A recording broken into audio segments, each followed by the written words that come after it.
தேர்தல் ஆணையத்திற்கு எச்சரிக்கை விடுத்த ஸ்டாலின். அதிர்ச்சியில் மிரண்டு போன அதிகாரிகள்.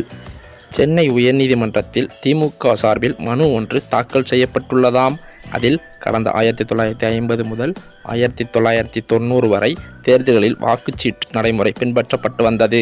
பின்னர் மின்னணு வாக்குப்பதிவு இயந்திரங்கள் பயன்படுத்தப்பட்டு வருகின்றன. சமீப காலமாகவே மின்னணு வாக்குப்பதிவு இயந்திரங்கள், ஒப்புகைச் சீட்டு இயந்திரங்கள் பயன்பாடு குறித்து சமூகத்தின் அனைத்து பிரிவினரும் சந்தேகங்களை எழுப்பி வருகின்றனர். இந்தியா போன்ற ஜனநாயக நாட்டில் பதிவான வாக்குக்கும் எண்ணப்பட்ட வாக்குக்கும் இடையில் குறைபாடுகள் இருப்பதை ஒருபோதும் ஏற்றுக்கொள்ள முடியாது. தேர்தலை நியாயமான முறையில் நடத்த வாக்குப்பதிவு இயந்திரங்கள் முறையாக வெளிப்படைத்தன்மையுடன் செயல்படுவதை உறுதி செய்ய வேண்டும். மின்னணு வாக்குப்பதிவு இயந்திரங்களுடன் ஒப்புகைச் சீட்டு இயந்திரத்தை இணைப்பது தேர்தல் ஆணைய விதிகளுக்கு முரணானது. அதேபோல வாக்குப்பதிவு இயந்திரத்தின் கட்டுப்பாடு இயந்திரத்திற்கும் வாக்குப்பதிவு இயந்திரத்துக்கும் இடையில் அச்சு இயந்திரங்கள் வைக்க எந்த விதிகளும் வகை செய்யவில்லை. அந்த வகையில் அவ்வாறு வைப்பது முறைகேடுகளுக்கு வழிவகுக்கும். மின்னணு வாக்குப்பதிவு இயந்திரங்களை நிபுணர்கள் கொண்டு சோதிக்கப்பட உள்ளதாக கூறப்படும் நிலையில் இந்த நடவடிக்கைகளை பொதுமக்கள், அரசியல் கட்சி பிரதிநிதிகள் மேற்கொள்வதில்லை.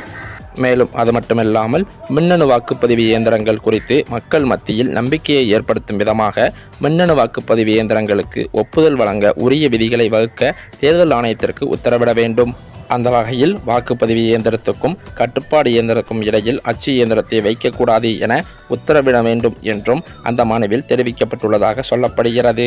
இந்த நிலையில்தான் மத்திய அரசை மட்டுமில்லாமல் தேர்தல் ஆணையத்திற்கும் எச்சரிக்கை விடுக்கும் வகையில் ஸ்டாலின் அவர்கள் பேசிய பேச்சு அங்குள்ள அதிகாரிகளையே அதிர்ச்சியடைய வைத்துள்ளதாகவும் சொல்லப்பட்டு வருகிறது. இவ்வாறு ஸ்டாலின் அவர்கள் விடுத்த பதிலடியானது மத்திய அரசிற்கும் மோடிக்கும் தகுந்த பாடம் புகட்டும் வகையில் இருப்பதாகவே அனைத்து அரசியல் கட்சி தலைவர்களும் பேசி வருவதாகவும் தகவல்கள் வெளியாகியுள்ளன.